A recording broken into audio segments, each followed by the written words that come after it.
Hello বন্ধুরা, কেমন আছেন? আশা করি খুব ভালো আছেন। আবারও চলে এসেছি টুম্পার রান্নাঘরে জনপ্রিয় একটা রেসিপি নিয়ে। রেসিপিটা দেখতে থাকুন। রেসিপিটা হলো ইঁচড় ঘুগনি করব। কী করে বানাতে হবে এই দেখেন, একটা ছোট্ট সাইজের ইঁচড় নিয়ে নিয়েছি,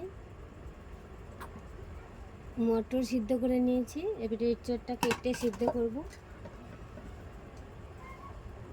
ইঁচড়টা সিদ্ধ করে নিয়ে চলে এসেছি হালকা হালকা। একটা আলু কেটে নিয়েছি,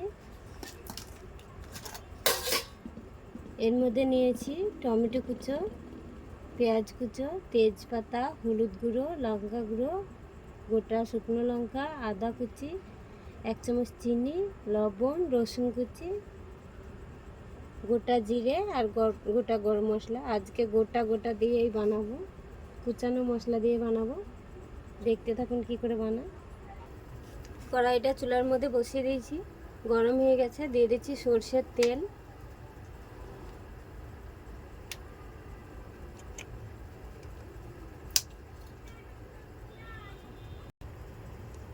তেলটা গরম হয়ে গেছে, দিয়ে দিচ্ছি তেজপাতা, জিরে ফোড়ন,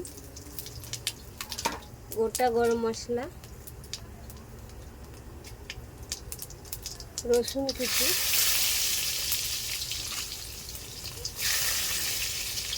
গোটা শুকনো লঙ্কা, পেঁয়াজ কুচি,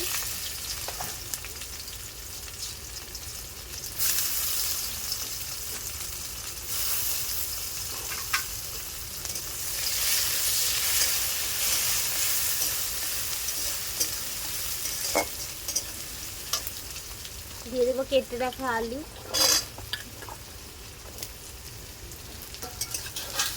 পেঁয়াজের সঙ্গে হালকা হালকা আলুটা ভেজে নেব।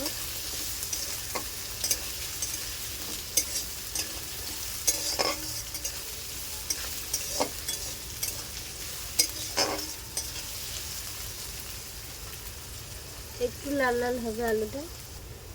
দেখুন হালকা হালকা ভাজা হয়ে গেছে আলুটা। দিয়ে দেবো ইঁচড়টাও হালকা ভেজে নেব।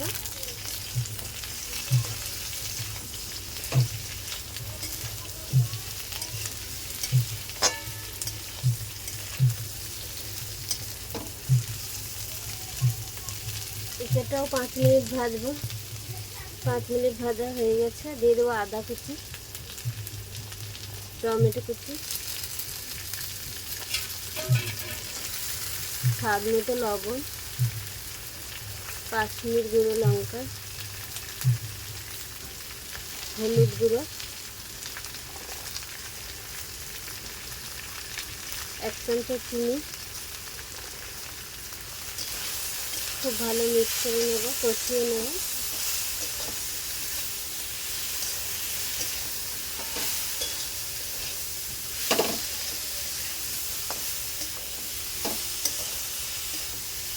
পাঁচ মিনিট ধরে কষাবো।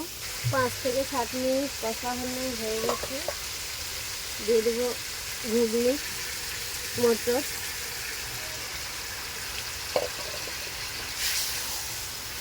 নেড়ে নেব।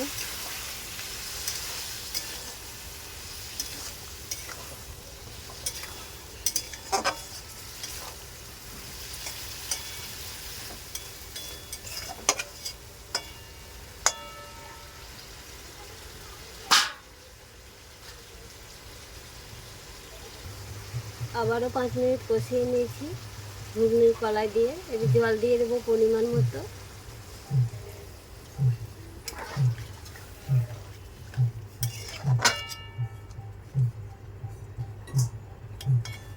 দশ মিনিট চাপা দিয়ে দেবো। দেখুন ঢাকা খুলে দেখবো কত সুন্দর হয়েছে। দেখুন সবগুলোই পারফেক্ট হয়ে গেছে। ভিডিওটা ভালো লাগলে অবশ্যই লাইক করবেন, সাবস্ক্রাইব করবেন, শেয়ার করবেন, পাশে থাকবেন। আর কার কার রেসিপিটা ভালো লাগলো কমেন্টে অবশ্যই জানাবেন।